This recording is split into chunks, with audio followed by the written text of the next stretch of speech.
예, 안녕하세요. 인생 서점입니다. 오늘 메타인지 학습법 마지막 시간입니다. 저자는 리사손, 21세기 북스, 출간일은 2019년 6월 26일입니다. 오늘도 역시 두 개의 챕터 준비를 해봤습니다. 첫 번째 챕터는 당신을 가장 잘 아는 사람은 당신이다. 오늘 날씨가 참 좋죠? 식사는 하셨어요? 우산 챙기셨어요? 오후에 비가 온대요. 등은 우리가 일상적으로 주고받는 가벼운 인사치레다. 그리 친분이 깊지 않은 사람과 인사치레를 주고받는 것을 한담, 심심하거나 한가할 때 나누는 이야기라고 하는데 난 이런 잡담이 메타인지의 중요한 기술 중 하나라고 생각한다. 누군가에게는 의미 없는 대화의 연속이지만 잡담을 하려면 눈치와 창의성이 필요하기 때문이다. 우리는 과연 몇 살 때부터 이런 종류의 이야기를 잘 나눌 수 있게 되었을까? 아이들은 언제부터 모르는 사람과 이러한 잡담을 나눌 수 있을까? 메타인지를 제대로 이해하기 위해 한번 살펴볼 문제다. 언젠가 나는 한국에 다소 오랜 기간 동안 머무르게 되어 딸아이를 한국 초등학교 1학년에 입학시켰다. 하루는 스쿨버스를 기다리기 위해 버스 정류장에 갔는데 이미 5명 정도가 줄을 서 있었다. 우리 아이와 같은 학교에 다니는 친구들이니 매일 만나게 될 거라는 생각에 옆에 서 있던 다른 학부모에게 밝게 인사를 건넸다. 미국에서는 버스 정류장에서 기다리는 사람들끼리 안부를 묻거나 잡담을 하는 게 일상이기에 나의 인사의 상대가 당연히 반응하리라고 생각했다. 하지만 나의 예상은 보기 좋게 빗나갔다. 그들은 안전지대도 없이 성큼 자신의 영역으로 침범한 나를 당혹스러운 표정으로 바라봤다. 매일 아침 버스 정류장에서 만났지만 결국 우리는 한 학기 내내 서로의 이름도 모른 채 지냈다. 미국에서 자랐지만 한국의 정서를 더 많이 품고 있는 나로선 옆 사람과 억지로 대화를 나누지 않는 한국의 문화가 더 좋다. 하지만 메타인지적 관점에서 봤을 때는 조금 다르다. 미국에서는 버스 정류장, 마트, 카페 등 장소와 상관없이 처음 만나는 사람과 일상적인 이야기를 나누는 게 당연한 일이다. 별것 아닌 듯하지만 이런 상황에 놓일 때마다 우리의 머릿속은 엄청 복잡해진다. 억양, 말투, 목소리의 크기, 웃음이 지속되는 시간, 상대의 표정 등을 고려하며 대화를 이어나가야 하기 때문이다. 이 과정에서 우리는 알게 모르게 많은 메타인지를 활용한다. 문제는 자신의 생각을 다른 사람에게 말로 표현하는 일엔 반드시 위험이 따른다는 데 있다. 의도치 않은 말실수로 타인의 마음을 다치게 하거나 불편한 상황을 초래하기도 하는 식으로 말이다. 내가 아주 어린 시절 한국을 방문했을 때의 일이다. 일가 친척이 모인 자리에서 내가 친척 어른에게 가벼운 농담을 건넸다. 근데 친척 어른은 내가 네 친구야? 라며 화를 내셨다. 내가 너무 어려서 한국 문화와 맞지 않는 농담을 던졌을 수도 있고 친척 어른의 민감한 부분을 건드렸을 수도 있다. 어쩌면 상황에 전혀 어울리지 않은 말을 내뱉었을 가능성도 있다. 이유야 어찌됐든 긍정적인 경험이 아니면 분명하다. 한국의 부모들은 아이들에게 너는 가만히 있어 라는 말을 자주 사용한다. 미국에서는 이런 종류의 말이 없지만 설령 비슷한 표현이 있다 해도 사용하는 사람이 거의 없다. 하지만 나는 한국인 부모 밑에서 성장했기에 미국에서도 가만히 있어 라는 말을 자주 들었다. 어린 시절에 내가 말수가 적었던 이유는 영어가 서툰 탓도 있었지만 부모님의 이런 가르침도 영향을 미쳤으리라 생각된다. 그런데 말을 적게 하면 표정도 어두워진다는 사실을 아는가? 기쁨과 슬픔, 환희와 분노, 성취와 좌절 등의 감정을 말로 표현하지 않다 보니 표정도 점차 굳어지는 것이다. 이런 까닭에 나의 여러 메타인지 중 감정을 표현하는 부분은 더디게 발달한 것 같다. 의사 표현을 자발적이자 적극적으로 해야 하는 미국 문화와 조용하고 얌전히 있어야 하는 한국 문화 사이에서 늘 균형을 찾아 했던 나의 눈에 들어온 실험이 하나 있다. 문화에 따른 감정 표현 방법을 연구한 간단한 실험이다. 실험자는 미국인과 일본인 피험자들을 대상으로 긴장감 넘치는 짧은 영화를 한 편 보여주었다. 실험자는 피험자들이 각자 영화를 보는 동안 그들의 표정을 영상으로 녹화했고, 영화 감상이 끝난 후 피험자들이 진행자와 짧은 인터뷰를 나눈 것으로 실험은 종료됐다. 실험 결과 미국인과 일본인 모두 혼자 영화를 보고 있을 때는 별다른 표정 변화를 보이지 않았다. 그런데 인터뷰에서는 다른 양상이 나타났다. 미국인들은 영화를 보면서 느꼈던 부정적 감정을 온갖 표정과 몸짓을 써가며 솔직하게 표현한 반면, 일본인들은 부정적인 느낌도 긍정적으로 표현해냈다. 아니, 일부러 부정적인 감정을 보여주지 않으려는 듯 했다. 이 연구 결과를 보면 일본 문화에 속한 사람들은 어린 시절부터 자신의 감정을 타인에게 쉽게 드러내면 안 된다고 배우는 경향이 높음을 추론할 수 있다. 나는 이 연구 결과를 보며 많은 생각을 했다. 솔직히 나는 미국 사회와 한국 사회 두 곳 모두에서 실패할 것이 두려웠다. 한 문화 속에서는 말을 너무 못했고, 다른 한 문화 속에서는 말을 너무 많이 하는 것 같았기 때문이다. 결국 나는 서로 다른 두 나라 문화 사이를 맴돌며 끊임없이 눈치를 봐야 했다. 균형점을 찾아 어떻게든 실패를 피하려고 애를 썼다. 하지만 나 자신을 믿는 것 외에는 방법이 없었다. 그리고 지금은 나 자신을 믿는 것만큼 중요한 일이 없다는 걸 안다.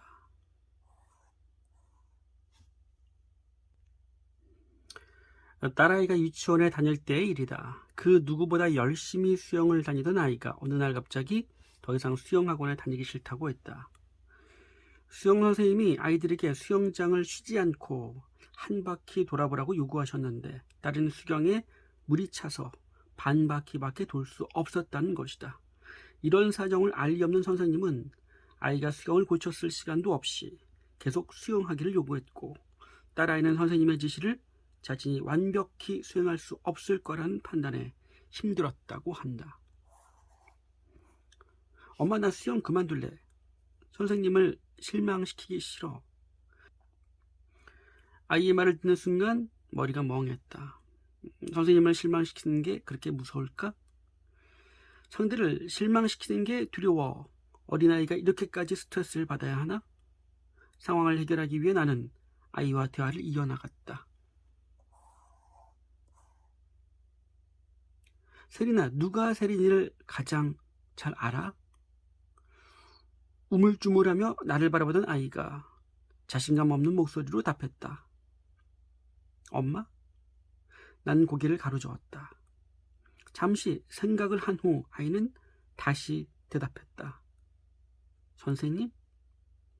예상치 못한 아이의 대답에 나는 슬퍼졌다. 세린이, 바로 네가 너 자신을 가장 잘 알고 있어. 네가 배 아픈 걸 너 스스로 알고 있는 것처럼 말이야. 수경 때문에 눈에 물이 들어갔던 걸 엄마도 선생님도 몰랐잖아. 너 자신을 믿어야 해. 이 일이 있고 난 후 나는 기회를 있을 때마다 아이에게 말했다. 어른들이 뭐라고 해도 불편하거나 겁이 나는 상황이라도 내 생각을 믿어야 한다고 말이다. 어느 정도 시간이 흐른 후 나는 딸에게 똑같은 질문을 던졌다. 세린아, 누가 세린이를 가장 잘 알지? 나야 질문에 아이는 활짝 웃어 보이며 이렇게 대답했다. 나 자신. 한국 아이들은 정말 착하고 순하다. 우리 딸아이처럼 어른 말을 거스르지 않고 순종하며 잘 따르고 싶어 하고, 아프고 힘들어도 웬만하면 참는 버릇을 기른다. 시대는 빠르게 변했지만 이전만큼은 너는 가만히 있어 라는 말을 듣고 자랐던 나의 어린 시절과 비슷한 것 같다. 아이가 자기 느낌과 생각을 말하지 못하고 계속 입을 다물고 있으면 정말로 아플 때, 스트레스를 받을 때에도 오롯이 혼자 견뎌야 한다. 도움을 요청하는 법을 배우지 못했고 혼자 인내하는 것이 큰 미덕이라고 배운 탓이다. 아이들에게 있어 이는 무척이나 가혹하고 힘든 상황이다. 세상 모든 아이들에게 누가 너를 가장 잘 알지? 라고 물어보면 내가 가장 잘 알지? 라는 대답이 나와야 옳다.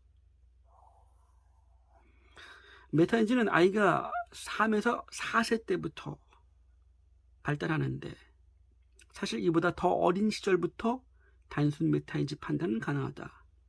이때 아이들이 나 자신이 아닌 타인이 자기를 잘 안다고 생각하면 엄마들이 그토록 중요하게 생각하는 자존감이 낮아진다. 내가 아닌 타인의 기준으로 생각하고 움직이는데 어떻게 자존감을 키울 수 있겠는가. 더불어 도전에 당면했을 때 이를 해결할 수 있는 힘도 가질 수 없게 된다.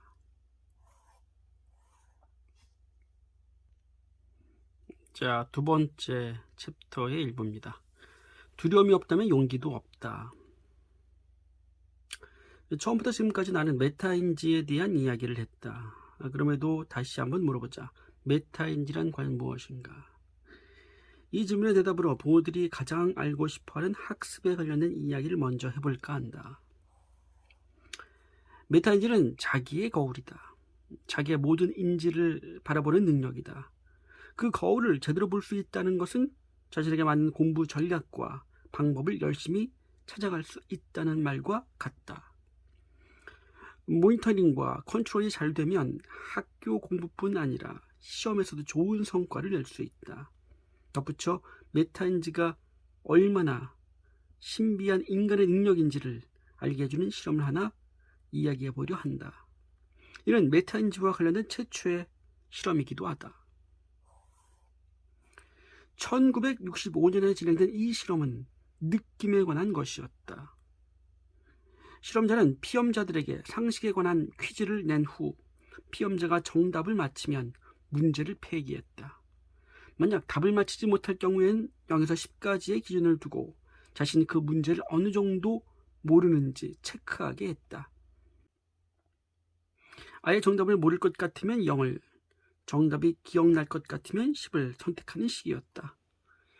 메타인지에서 너무도 중요하게 생각하는 알고 있는 느낌을 판단하게 한 것이다. 출제된 문제를 보고 정답을 모르겠다고 한 사람은 시험이 끝날 때까지 정답을 맞히지 못했지만 나는 60% 정도 알 것 같다고 체크한 사람은 신기하게도 정답의 60% 정도를 설명해냈다. 정확하고 분명하게 대답하지 못하지만 그 정보나 지식이 자신의 머릿속에 있음을 아는 것, 이것이 메타인지와 관련된 첫 번째 실험이었다. 자신이 알고 있다는 느낌에 대한 판단 능력이 처음으로 언급된 실험이었던 것이다.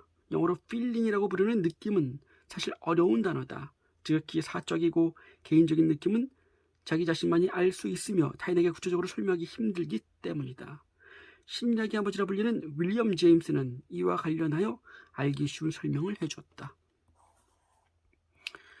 우리가 잃어버린 이름을 다시 기억해내려고 할 때 우리 의식은 아주 특별한 상태를 보입니다. 그 의식 상태에는 틈이 있는데 이는 단순한 간격이 아니라 무척 활동적인 상태입니다. 그 틈에는 그 이름에 대한 일종의 유령 같은 것이 존재하는데 그것은 일정한 방향으로 우리에게 손짓을 하고 친밀감으로 우리를 간지럽히기도 하죠. 하지만 결국 우리가 찾고자 했던 그 이름을 찾지 못하게 한 채 우리를 틈 사이로 다시 가라앉혀 버립니다.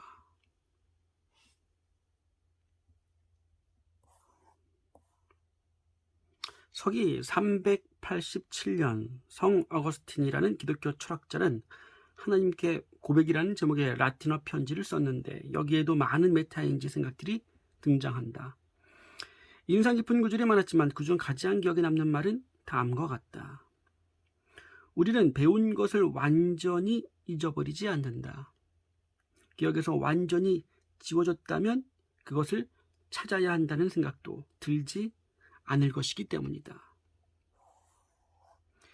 무언가를 모르는 상황에 처할 경우 우리는 스스로의 힘으로 그것을 충분히 찾아낼 수 있다. 충분한 시간을 들여 충분한 생각을 하면 알고 있는 느낌을 단어와 문장으로 구체화할 수 있다. 다만 이러한 생각을 해낼 때까지 버티는 용기가 필요할 뿐이다. 대부분의 사람은 자신이 모르는 상태를 견디지 못한다.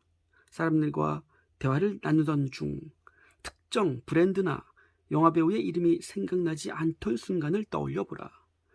가방의 모양은 기억나는데 브랜드명이 떠오르지 않거나 배우의 얼굴과 영화 장면은 선명하게 떠오르는데 배우의 이름이 생각나지 않는 시기다.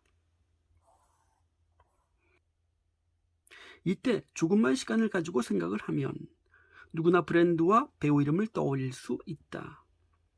하지만 사람들은 기억이 가물가물한 그 상태를 버티지 못한다. 대개는 스마트폰이나 컴퓨터에 검색창을 띄워 곧바로 답을 찾아버린다. 학습도 마찬가지다. 책상에 앉아 공부를 하던 아이가 갑자기 엄마에게 묻는다. 엄마, 친절하다가 영어로 뭐야? F로 시작하는 것 같은데? F로 시작하는 단어를 안다는 것은 곧 아이의 머릿속에 그 정보가 있다는 이야기다. 아이에게 생각할 시간만 주면 틀린 스펠링이라도 어렴풋하게나마 단어를 유추해낼 수 있다. 하지만 부모가 이 시간을 버티지 못하고 바로 인터넷을 뒤져 답을 찾아주거나 그 자리에서 철자를 불러줘 버린다. 프렌들리잖아. Friendly.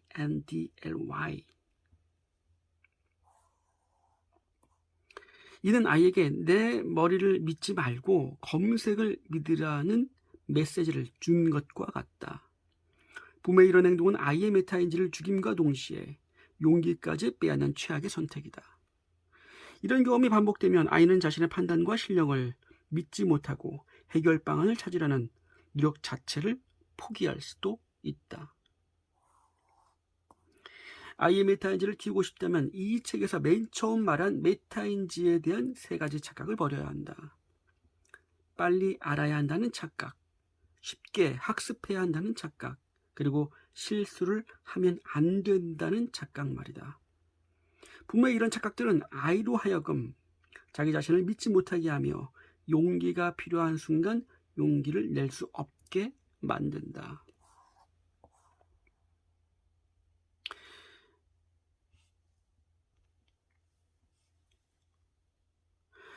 결론적으로 메타인지는 무엇인가? 라는 질문에 대한 내 답은 용기를 키우는 힘이다. 이렇게 이야기하면 누군가는 분명 우리 아이의 성적을 높일 수 있는 방법을 알려주세요. 공부 잘하는 것과 용기가 무슨 관계가 있는 건가요? 라고 물어볼 것이다. 공부와 좋은 성적은 학생들에게 매우 중요한 요소들이다. 하지만 공부와 성적보다 더 중요한 게 있다. 이 세상의 모든 아이가 성공해서 행복하게 사는 것이다. 성공을 하려면 성장을 해야 하고 성장을 하려면 두려움을 이겨내는 용기가 필요하다. 나는 아이가 공부를 잘 하려면 실패를 두려워하지 않는 자신감과 용기가 있어야 한다고 굳게 믿는다. 포기하지 않는 용기, 도전하는 용기, 실수를 극복하는 용기, 창피함을 무릅쓰는 용기, 모르는 것을 인정하는 용기, 다른 사람에게서 물어보는 용기 등 생각보다 엄청나게 많은 용기가 필요한 게 바로 학습이다. 공부를 잘하는 아이로 키우고 싶은가? 그렇다면 단순하게 암기하는 공부가 아니라 새로운 것을 배우고 익히는 학습을 시켜라. 세상 모든 부모가 아이에게 암기가 아닌 학습이 필요하다는 사실을 인정하고 아이의 생각을 믿으면 아이들은 스스로 토끼들의 세상에서 벗어날 용기를 가지게 될 것이다. 메타인지 학습법. 저자는 리사손. 마지막 시간이었습니다. 감사합니다. 또 뵙겠습니다.